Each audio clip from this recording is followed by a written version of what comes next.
Okay, I'm going to introduce our speaker, then we'll get started. Our speaker today is an entrepreneur. She's a Rotarian. She is also a special needs and menstrual health advocate. She's the founder of Andy Speaks for special needs persons in Africa. She's the CEO of Tech Hub Holdings Limited. And Tech Hub Holdings comprises of Tech Hub Creations, Tech Events, and Tech Hub Enterprises. She's a member of the Rotary Club of Muthaiga. She's also the Assistant Rotary Public Image Coordinator for Zone 22 Africa. She's the patron of Kenya Scouts Association, Madaraka Sub-County. She's the reigning Miss Africa Elite 2020, Miss Africa United Nations 2020, Miss Elite Face of Africa 2020. She was nominated in Top Women in Business 2019 award and was a nominee in 3 categories, which are Global Grand Contribution to CSR, Best Government Liaison, and Social Entrepreneur Award.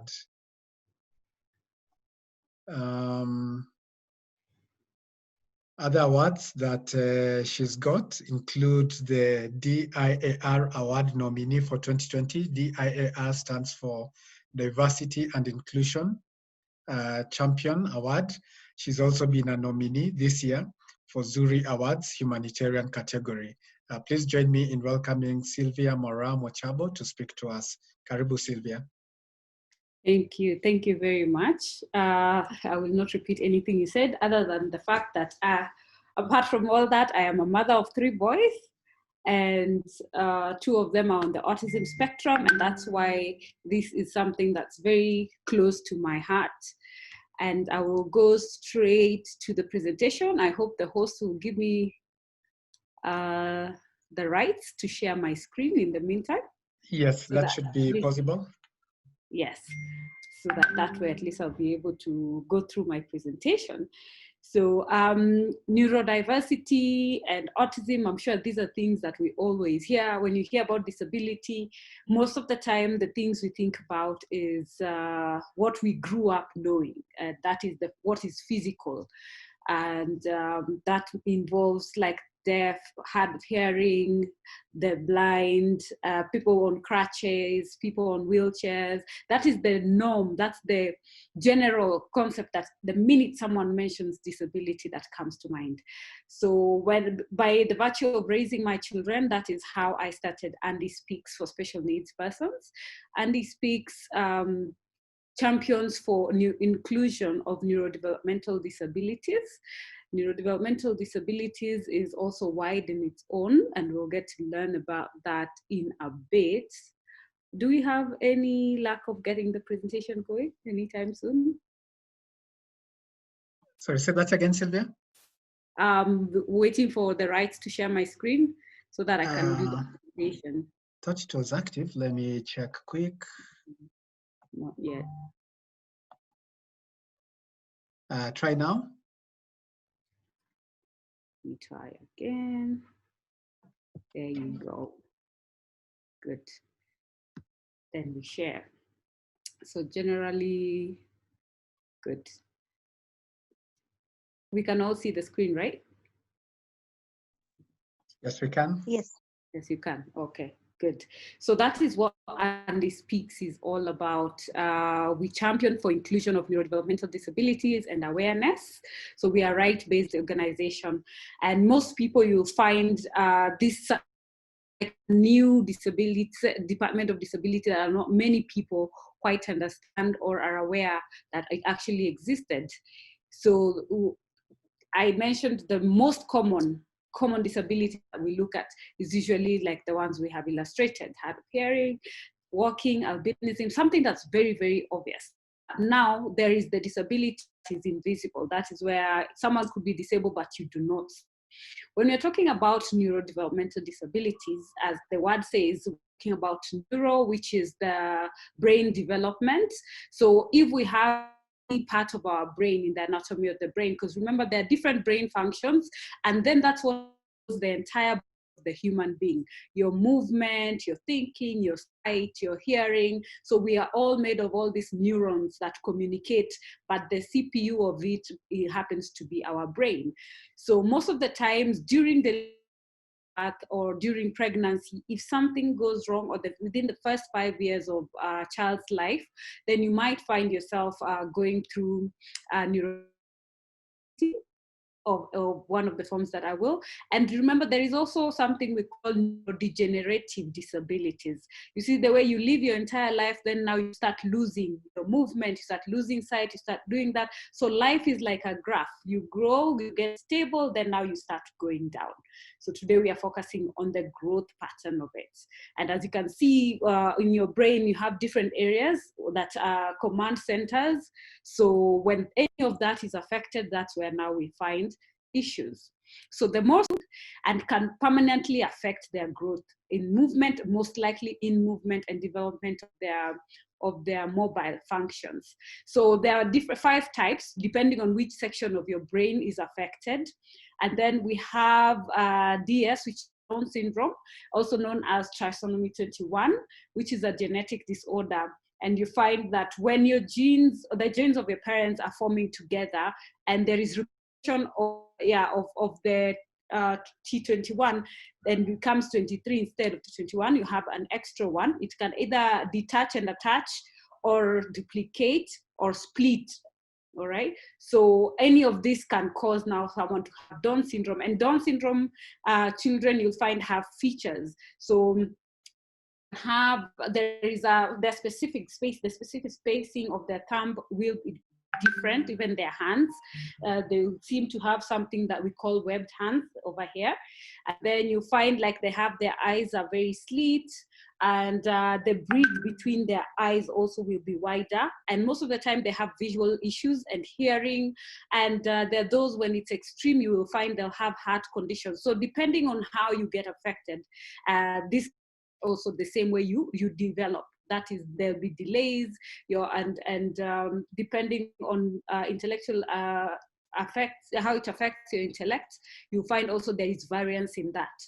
Then we come to attention deficit hyperactivity disorder, or ADHD in short. This is one of the many learning and intellectual disabilities that we have, and you will find that it is treatable. That is one of the easier ones, because it's more about hyperactivities or hypoactivity and paying attention, and those are some of the things that you will note in the children.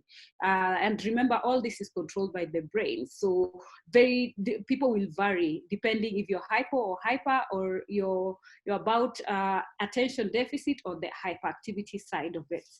Then we have autism spectrum disorder, or ASD, which is an umbrella term for developmental conditions that are marked by persistent ongoing challenges with social communication and interaction. So then you'll also have people with restriction and repetitive behaviors, interests, and activities. So the challenges usually vary. If you've seen one person with autism, it's one person. You will not find another person who's identical. So that's why it's called a spectrum. It has very varied signs and symptoms, and you have every child totally having different behaviors from the other. So that is what autism is. Now, in general, you look at the signs, the way we have the cancer ribbon this side. So these are the signs, the symbols for autism. And in Swahili, it's called tawahudi. We had a case the other day when you type autism in Swahili, it was saying ujinga, but we championed until Google made it correct. And they went, the month that we do this is usually in April. So for a parent or caregiver to learn that their child, some of the signs and symptoms for you to enable early intervention for autism, the developmental milestones. Remember, we've mentioned, it is all about how a child develops. That's how you will be able to note if they're on the spectrum, if there's something that is not working. So you see, we have expectations in life. By 6 months, you find your child is not smiling, they're not responding the way a child normally does, they don't have eye contact. You see the way you say, well, that boo boo boo boo, and they're not responding back to you. So those are some of the things that you will find. By 9 months, they're not imitating sounds or saying, like you say, mama, and then they respond. So that's one of the other things that you'll see in the early signs of it. And also gestures when we're telling them wave, bye-bye, and they're not responding. So some of that. Also, you will note that sometimes some of them, you will talk to them and they don't respond back. So it's not that they're deaf, it's just that that function is not yet developed. And then by 18 months, you find that they're expected to be speaking at least very few words like hi, bye, you know, mama, and the things that they're usually used to. You know, and then one thing with autistic children is if you give them the typical toys, like if you give a boy a car, if you put a doll and a car, a boy will always by default go towards the car and drive the car. For autistic children, if they go towards the car and not another totally different object, you find instead of driving the car the way it's imitated, they will do something else like spin it, throw it, and so that you'll find their interests vary a lot. And then we've spoken about communication. They're not, it's not developed in time. And then if they're not responding to their names and such, and kiddish games by the time they are around 12 months, then and you know that something is the matter. Now, when it's an adult, let's say you missed out on this, because we also know that here in our country and other many places in the African continent, when you go to the doctor and say, my boy is not speaking, they always say every child is different, boys are slower. But one thing that people need to know is that boys are 4 times more likely to be affected by autism than girls. So you will find that that excuse does not play. And that is how we lose on early intervention for persons with autism.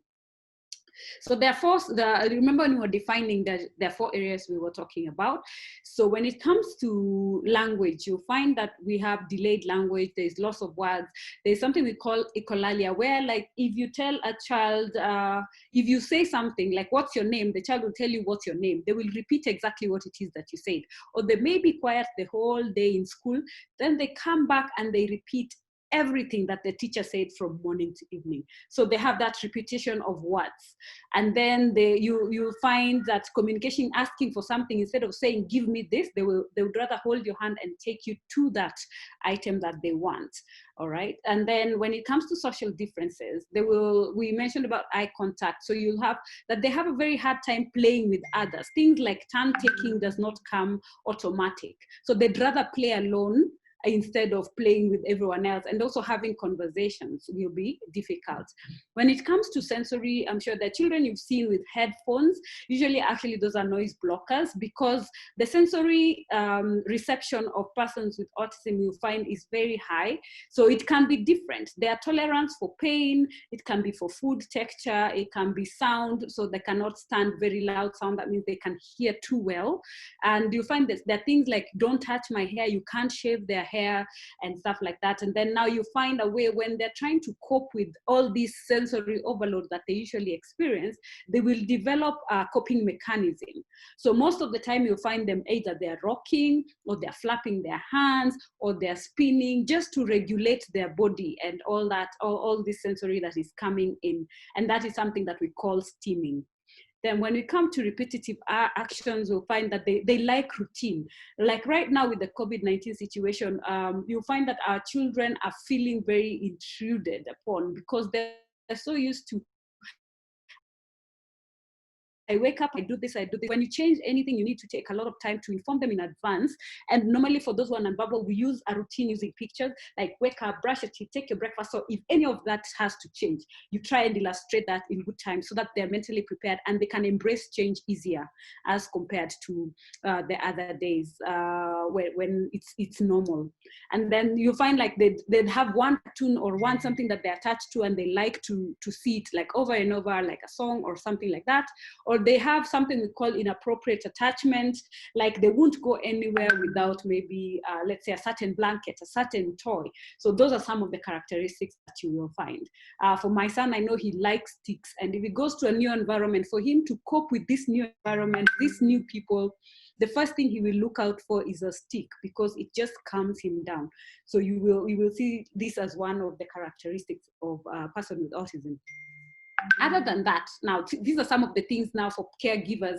At times like this, you find they will have like an out. You're just seated and they just start laughing out of nothing. You can't even understand, or giggling, or sometimes screaming. We have a lot of that. Then they don't have fear of danger. This I can tell you, my last born, who his fear of danger is almost non-existent, because he has fallen from first floor, he has been hit by a car, he has been burnt with water, and still he just continues on. So the thing, these big fears that we have, to him, it's not a fear. Like, he'll be the first person, even after being hit by a car, when a car is reversing, he'll come to stand in front of him, of the car, and tell them, kuja, kuja, you know, the way we do it.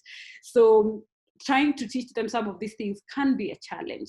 And then high tolerance to pain. This one for for baby A, you find an example, like he can feel a pinch, but something like a day he was banged by, you know, the doors that retract, his hand got pressed there, and he reacted like after 45 seconds. And I'm thinking, how did you survive that? So for us, we have to keep checking them. Like, did he have an injury? Is it something that's there? Because sometimes you'll find a wound maybe that happened in school, and if you don't keep checking on them, that wound can even get septic. So you really have to pay attention. And then when it comes to emotions, cuddling, so not all of them will want to be cuddled and stuff like that. They want to be left alone. Then there are those who show extreme love, like the purest form of love, yeah? We mentioned about repetitive eye contact and being alone and stuff like that. So that illustrates some of the things that they display in their growth development, in the social and the setting of normal life. But it's not always all doom and gloom when it comes to the autism world. So we have those that we call high functioning. High functioning in terms of, you will find their development is either normal or they will display some of these characters. But remember, God doesn't take away everything. There is always that one good thing that you will always find. I'm sure all of us remember Kodidi, the one who was blind and autistic. All the things I've talked about, him rocking, I'm sure you saw it, and needing assistance from the mother throughout the entire performance was very evident. But you see, he has a voice, he can use it very much. But then now it's upon the caregivers to find out and mold the child. And then when we talk about them being systematic, you'll find if it's a job that requires repetition of something over and over again, the first day you teach them, they will never forget. They will always do it that same way. Then they're perfectionists because of that. Then they have very photographic memories, and then they learn so much and take it in. And you'll be shocked, most of the people that we know who are the richest are actually high-functioning autists. The fastest singer in the world, that is Eminem, is autistic. We look at JF Kennedy was autistic. We look at Isaac Newton, he was autistic. We look at our Facebook guy, the founder of Facebook, he is autistic. Even Bill Clinton is autistic. So you see, all this is just that there are different levels and different ways that it comes out. So on that spectrum is very, very, very wide. And there's some good things that come out of it. And most of the creative people, very, very creative people, I've just named a few. There is an entire long list. If you go down memory lane, that you will be shocked. Some of our artists that are. And now, there is something about that. The problem is sometimes you look so normal that people have the brand that if you're autistic, you're supposed to be behaving or look a certain way. There is no look for autism. That is one thing people need to know. And that's why we're saying there is a lot of need for awareness so that there is inclusion and understanding in society. Because you can imagine these challenges and the environment is not conducive for them. They have a really, really, really hard time. The other challenge that comes with all of this, you find there's something we call comorbid conditions that coexist, but I'll get back to that. So I want to just take you for 1 minute to take a sneak peek of what in this environment of ours and an autistic person, what do they go through? How do they respond to things around them? So you will understand how the brain plays a role in them being in our normal, regular setting. So it will just take 5 minutes and it is intriguing. So just have a look. It will advise and explain some things that are not able to be done verbally. We are all different, and that's wonderful. Some differences are easy to see: height, hairstyle, eye color, and so on. Other differences can't be seen. our favorite foods, fear, or special skill. Interestingly, the way we see the world is also different. For instance, what do you see in this drawing? Most people see a duck, but some of you might have seen a rabbit. Whichever you saw, you are correct. This is just a trick drawing to show you that all brains work differently. The brain is your body's computer. It works differently for all of us and controls how you learn. That's why we are all good at different things. How you feel, which is why we all feel different emotions. And how you communicate. Sometimes the brain is connected in such a way it affects senses and how we perceive and read situations and interactions. This is known as autism. Many people have autism, so it's likely you already know someone who is autistic. And for this reason, it's useful to know a little bit about autism. The special wiring inside an autistic brain can sometimes make the person good at tasks we may find difficult, such as mathematics, drawing, or music. It can also do the opposite, and activities we find too easy are incredibly difficult to them, such as making friends. The senses constantly send information to your brain about your surroundings and other people. However, when a person's brain and its senses don't communicate well, the brain can become overwhelmed and confused, affecting how they see the world. Picture yourself walking down the street.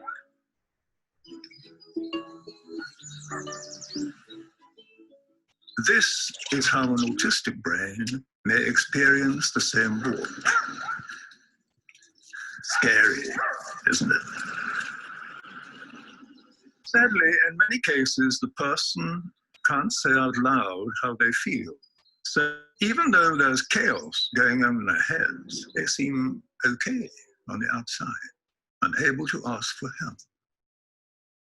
We will develop behaviors to help us feel calm in uncomfortable situations. We may look away, hug ourselves, chew our fingernails, fidget, bite our lips, and so on. Equally, autistic people develop behaviors that help them cope with these intense moments. These actions may seem unusual, but they're just a way to feel calm.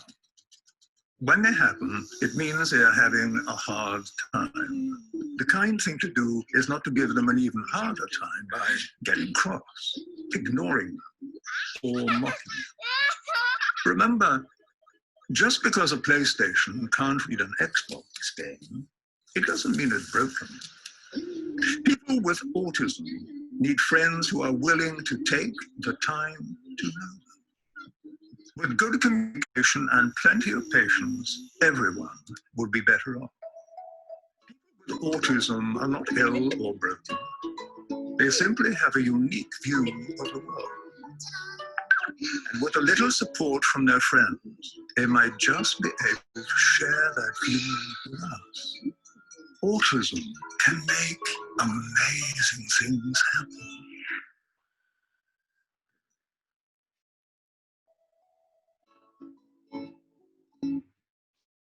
So yeah, that is autism in summary. And on top of all that, so you'll find that most autistic persons will have also something we call a comorbid disorder.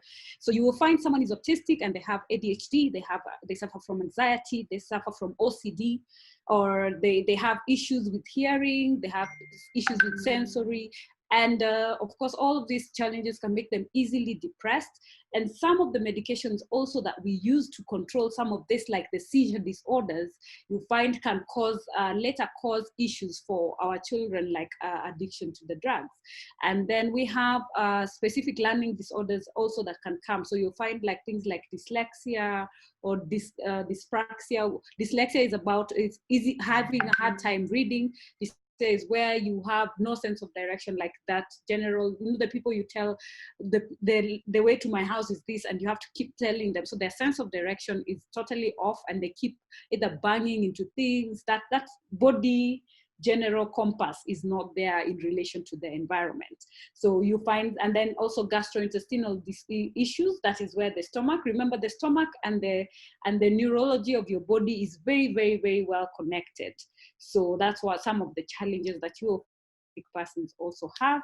And I believe for us as caregivers, you never get a warning when you're giving birth. You just expect a baby who is as perfect as everyone else's, but then God decides that you need to be as extra special as possible and gives you a special child. So all I always encourage parents, because you never know if the next child you have or in the future is going to be autistic. So just embrace difference, embrace people with challenges, because it is that will make their life easier and all our lives easier. There is never a manual on how to raise a special needs child, but acceptance of the parent and the willingness to never let go of that child and not to give up on them is what makes the entire difference of the quality of life that child will have.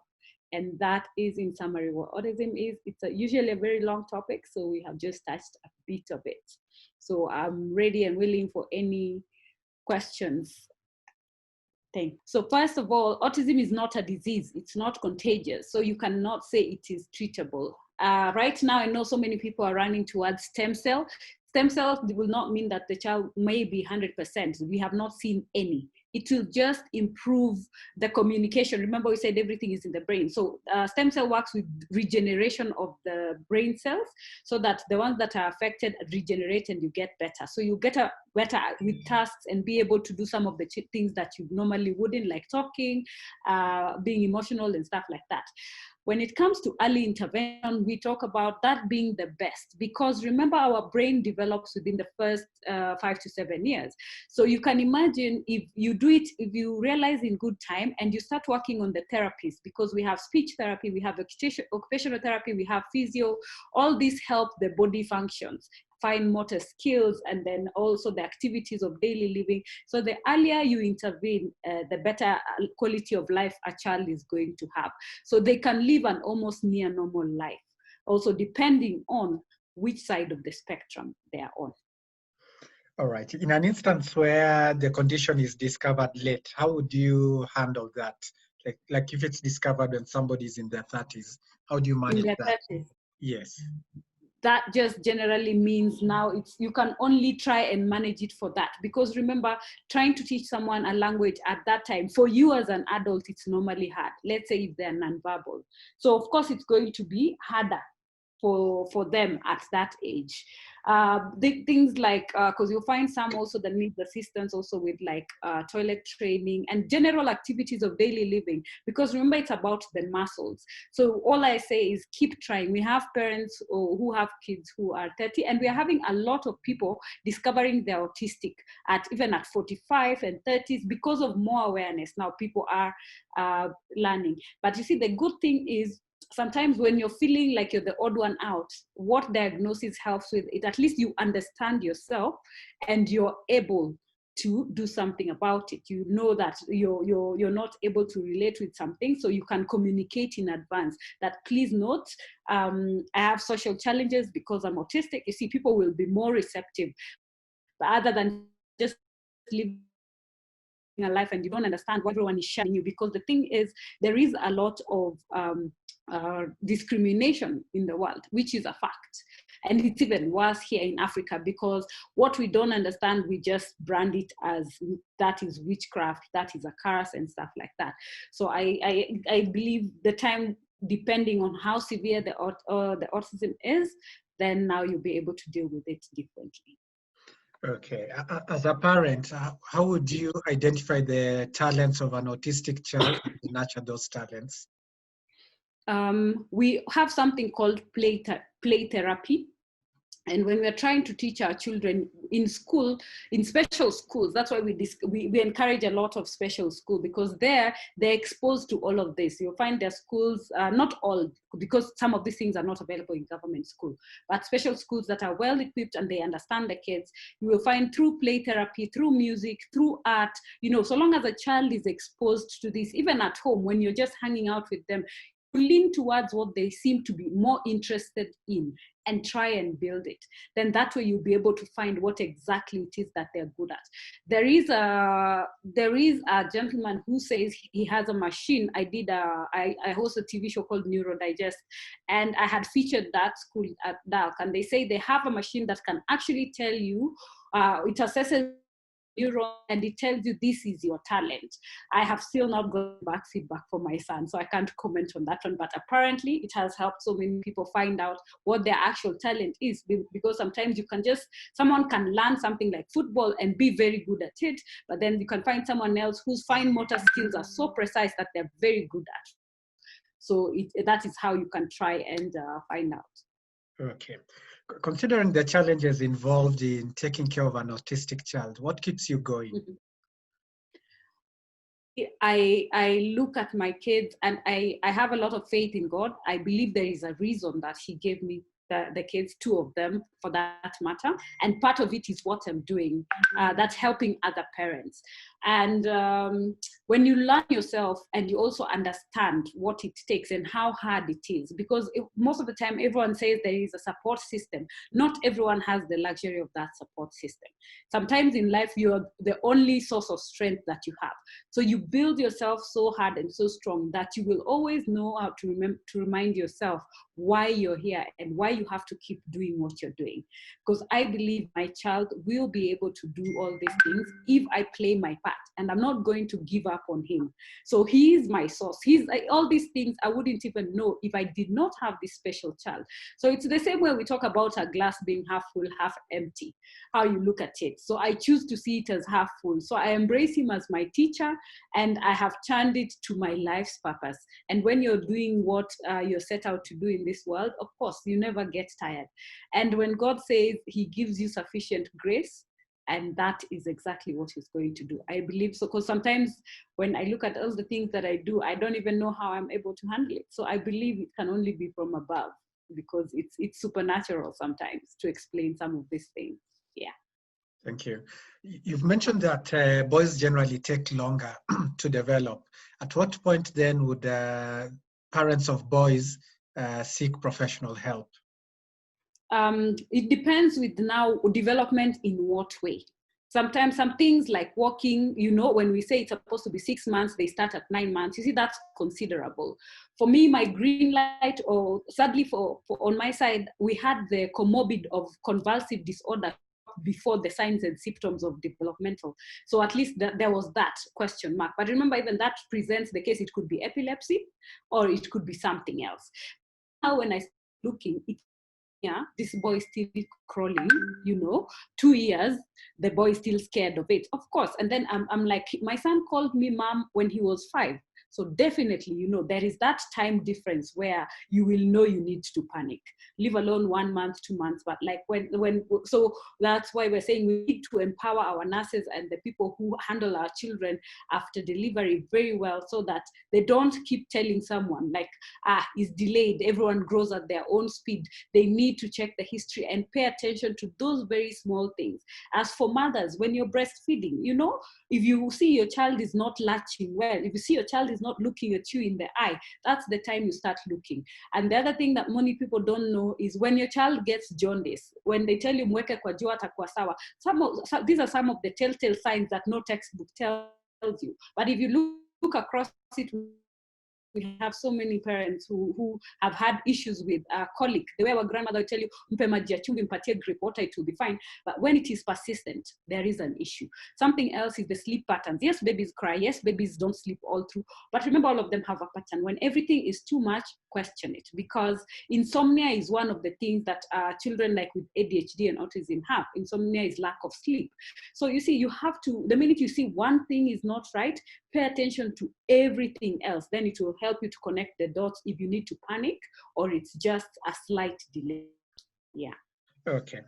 From your experience, how well developed is the special needs school system, and is it accessible to the majority? And if not, what can be done about it? We are nowhere to developed, nowhere close to developed. If you want developed, then you go to the private sector, and you have to be ready to pay for it. Like, I mean, pay for it. 50,000 a month or 50,000 a term, bare minimum, 100, 300 if you want to go to a very, very, very well-equipped school. And you see, the thing is, as much as parents we're trying to start ECD centers to support our own children, it becomes almost very hard to manage. Remember, this child, most of them you'll find will either need therapy on top of the classwork. When you look at that, and we look at something like the teacher-student ratio, the international standards state that it should be a ratio of 1:5, best. That's 2 teachers, a main teacher and a support teacher, and 5 children. All right. And then you should try also and cluster the classes according to their abilities. Remember the issue of repetition and also mimicking. So if you put an extremely autistic child and a mildly autistic child in the same class, which is what is going on in our country, of course, that means they're not going to progress well. And then we have something that's called an individualized education plan, which our schools in government do not follow. Our ratio right now, one of the schools I went to, is 25:2. It includes autistic children, also cerebral palsy children, and also mentally handicapped. Remember, autism is not a mental handicap. There is actual mental handicap. So, and then how is a teacher supposed to pay attention to all these kids, and they all learn differently? So our education system, in summary, is way, way, way far from going anywhere close to the international standards that are required.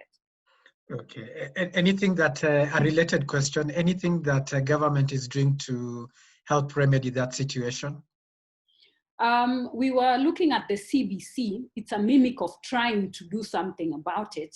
But there is the challenge that they're saying, oh, if we say we have special units, we'd rather have all of them in one class. But you cannot, and I'll just give you an example of my own son. Before I accepted my last child was autistic and had challenges, I tried to put him in a regular school system, a private school with small classes, trying to force issues that they can handle it. But the thing is, a special child needs special attention.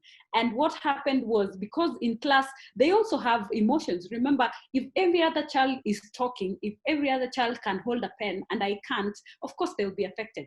My child could not wake up in the morning. He started crying every day, I'm not going to school. Then we started getting convulsions. That this child never used to have convulsions without, So there are other behaviors that will crop up out of trying to communicate that I am not comfortable. So that when it comes to making the changes in the system, not yet. They've just started the story of CBC, which is curricular-based, and trying to identify different talents, but it still doesn't take away the fact that these special needs children need to have their own space. If they talk about integrated schooling, which is one of the other options that we have, where you take your child to a school that has a special unit, and some of the day they're put with the normal child, so they learn from them the social skills and other things. That is now, but you see, now it's not across all schools, so we can't say that it is entirely successful. So for a parent, also now school hunting becomes a headache, because I tell you, I think my son has gone to almost 10 schools, because everyone is saying, I can handle it. Then you give them the child, after a short while, you're told, no, I can't. Remember, you've invested in uniform, and this child also is being affected because they get connected, then you disconnect. They get there, they get bullied, they get discriminated against. And then that negativity also with our teachers, instead of trying to find a solution for the children, they just, we looked at this one that I put here about the ending that said, see the able and not the label. That's our weakness. We focus on what a child cannot do, even in the school system, instead of focusing on what it is that they can do.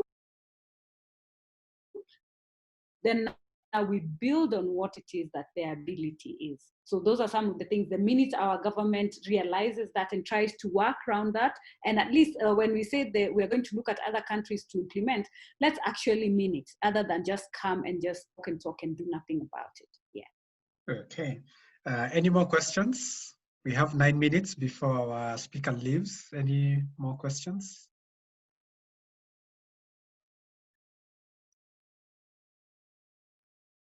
None? Okay.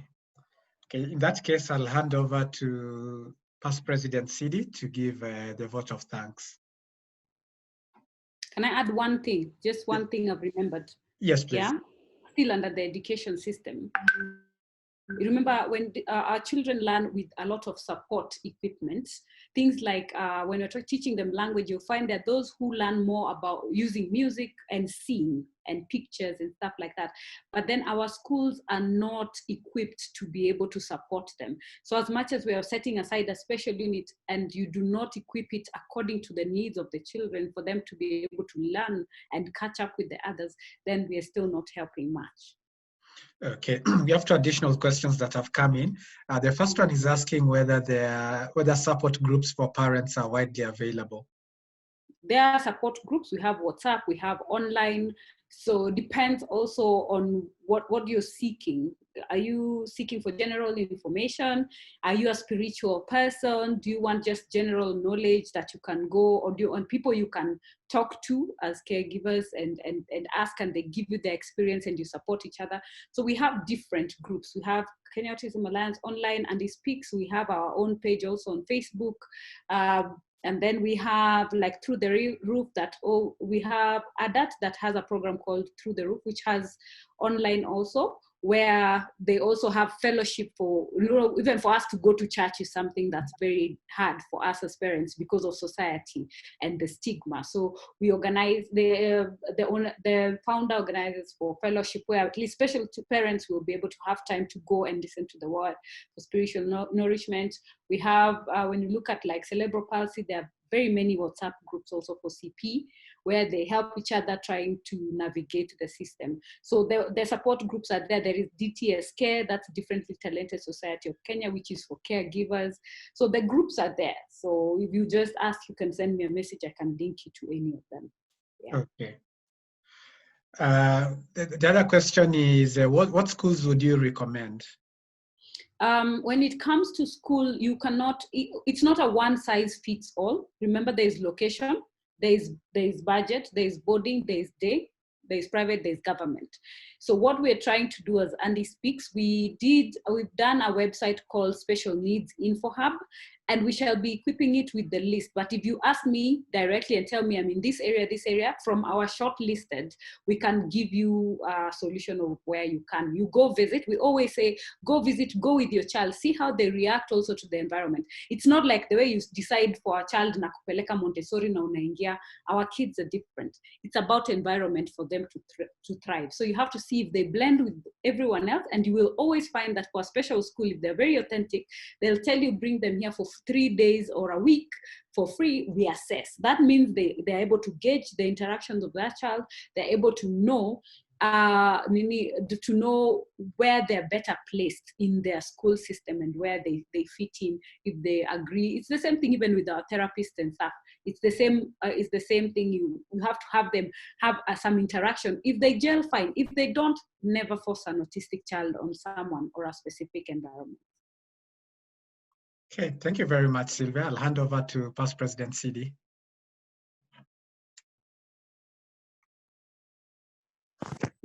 Hi. Yes, I've been tasked to do the vote of thanks. Yes, so sorry, I logged off a bit, but just thank you very much, Sylvia, for the talk.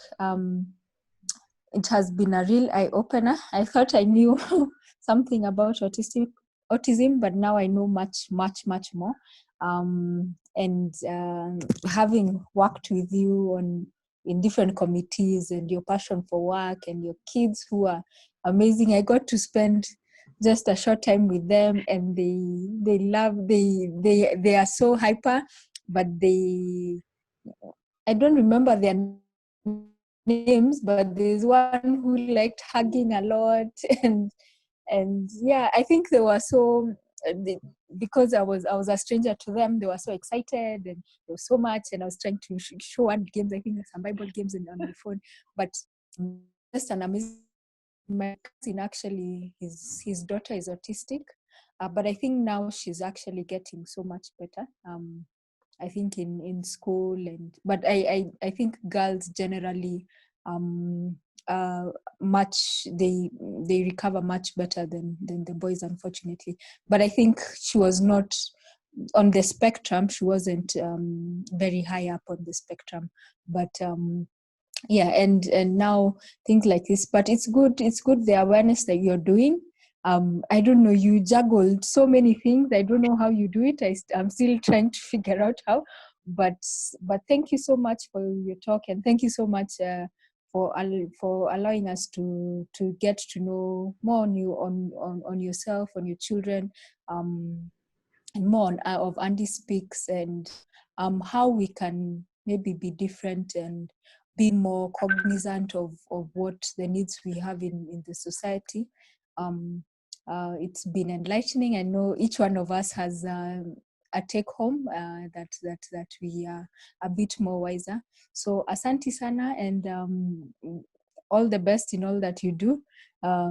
You helped. I think you're the only pageant that I can say I'm close to. Yes.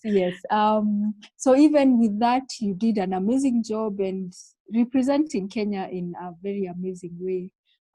You're beautiful inside and out. So thank you very much. Thank you. I don't know. Is the president back on? I'm not even so sure. Let me so check. If he's not, okay. If he's not, I guess I will continue with the meeting. I know we didn't do any formalities because, I was trying to look on the time. I know the speaker said she had another engagement. You said at 8 o'clock? Yes. Okay, it's a few minutes to 8. So if everyone is okay, maybe we can let the speaker go, or anyone with any burning issue or any burning comment to say now, speak now or forever hold your peace. But I think I don't want to speak for the rest, but I think we still need some more enlightening on this, and in other aspects. Yes, in other aspects as well, especially on Rotary. She is our branding guru. We serve with her in a committee, and matters Rotary, and I know God might know this. When she sees a flyer, she says this. So yeah, on Matters Rotary, I guess we can also invite you to speak to us about that and how we can use the brand. So she gave me like 10 topics she can speak, so we can invite her again and again. So asante sana, and God bless you and your family as well. All right. Thank you for having me, and thank you for everyone who took their time to at least get to understand a bit more on what autism is. It is. I'm sure everyone knows someone, because the current ratio is increasing. We are now at 1 to 56. So that means, and when it comes to children with disabilities, we have a ratio of 1 to 20. The way I like to look at it is that means that for every one child with autism or with disability, 19 other children have an opportunity to learn and to know that there is a difference in society. The way we raise our children, please, if you're a parent, teach your child about difference. That's the only way we will ever get to end stigma in our society and build future leaders that will think of not only themselves, but for all those who also have different needs, to be able to live comfortably in this earth with them and coexist. So thank you for having me. You shall allow me to leave. Thank you, Sylvia. Thank you so much. Yes. Right, thank you. Okay.